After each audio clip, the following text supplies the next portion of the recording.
I think many of us leave church on a Sunday morning and say, I didn't really get anything out of the worship or the praise this morning.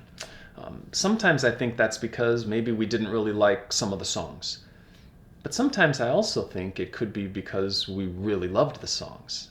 And as I've been trying to process through this, in both of those scenarios, I think the result is similar.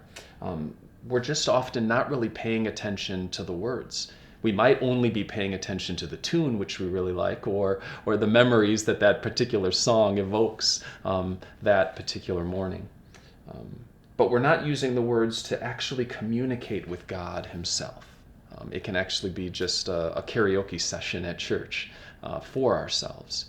These are some of the reasons why maybe we don't get as much out of worship songs on a Sunday morning. So here's an option. Whether you like the praise song or not, during the song, in your mind and heart, just between you and God, ask Him what parts of the song you're having trouble believing or trusting in. Here's an example. Many of us are familiar with Amazing Grace, how sweet the sound that saved a wretch like me. So actually, during the song, we can ask these questions to God. Amazing. Father, what else is capturing my heart lately besides you that's making singing about your gospel, your grace, and your truth not really very amazing for me this morning? Or amazing grace. Father, how am I trying to earn your forgiveness and your mercy and your compassion lately? Show that to me. Or what about how sweet the sound?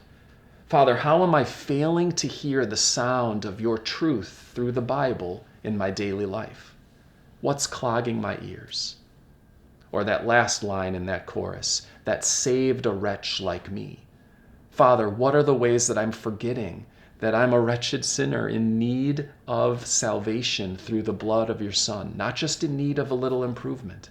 Father, what are the ways that I'm thinking of myself as, apart from Jesus, imperfect, but a pretty good person, not needing much more than a little polishing up around the edges? Guys, these are the questions we can be asking the Father during the worship song. Now, it might mean that we're not singing out loud with certain portions. That's okay. But asking these types of questions during the song between us and God will help us to communicate with the Father, and I think over time will help us get more out of the praise songs, whether we really like them or not.